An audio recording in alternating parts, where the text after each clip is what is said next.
Most people spend their entire lives looking for ways to find happiness and doing whatever they can to avoid pain. Pain is an incredible driver.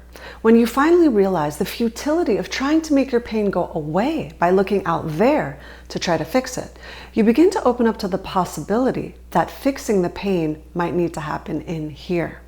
In this video, I'll address the root cause of all suffering, why we get stuck in the cycle of pain, and what we can do to end our own suffering once and for all.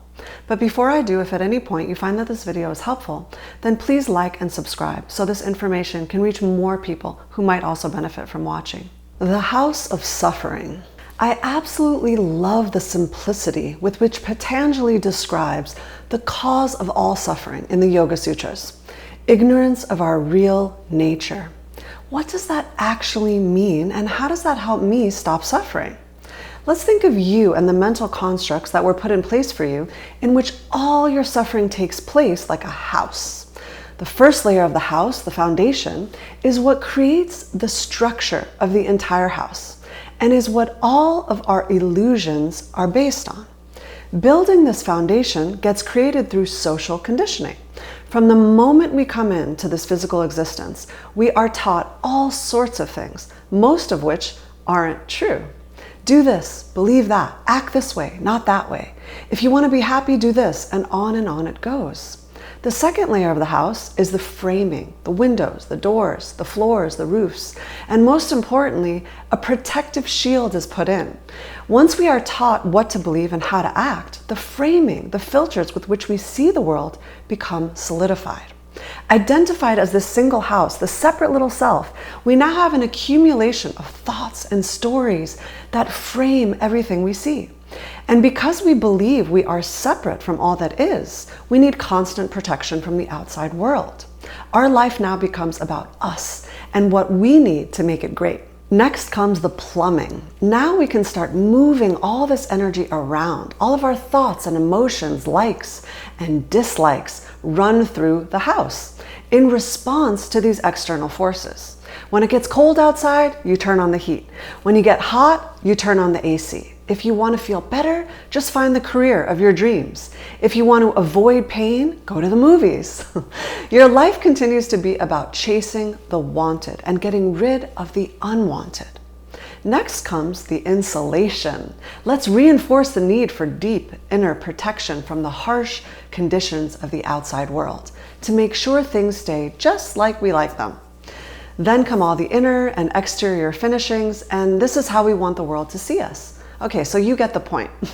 We're living in a house we didn't make with a world that we think we need constant protection from because we're taught that that's the way it is. Things are either good or bad, so we spend our entire lives seeking out the good and avoiding the bad. But what if that's not true? What if nothing is inherently good or bad? What if things are neutral and life just is? Could it be that we're not seeing things as they really are? Resistance. When we experience something that we don't like, 99% of the time we try to get rid of it.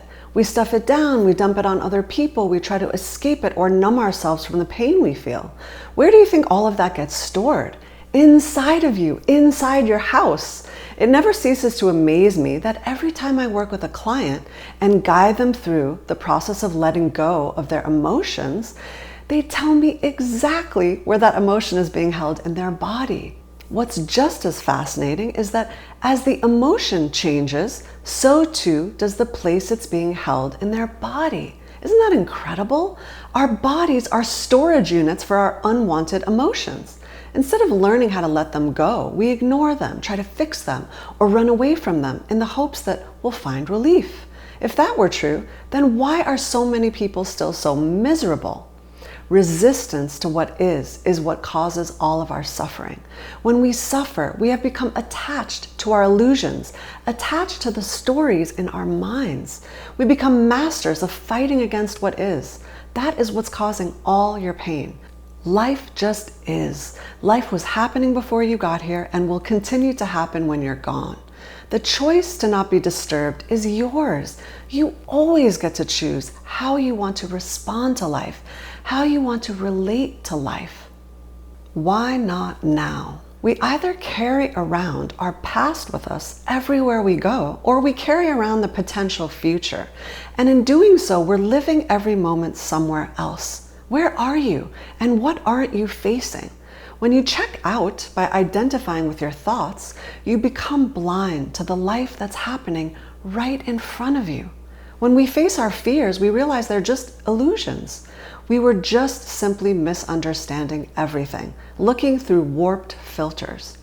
We spend a lifetime accumulating mental baggage in the form of disappointment, regret, guilt, anger, shame, etc. That's the stuff that gunks up your pipes so badly that there is no way divinity can flow through you. Being your true self is effortless. It's your effort, your resistance to what is, that's creating all your pain. Finding the real you. Finding yourself is losing the self you think you know.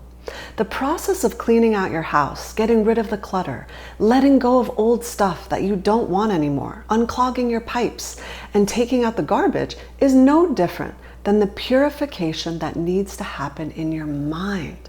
When we identify with negative thoughts like, I'm so sad that I'll never have a baby. Why did my husband have to die? I feel so alone. I hate being broke, and so on and so forth. We have split our mind into pieces. We now have all these different parts of us that are tucked away in dirty little bags all over the house.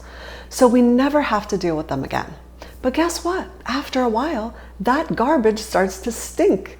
Even though most people live their lives with some form of inner turmoil, that doesn't make it okay. That's like saying, well, it smells like shit in here, but I'm used to it by now.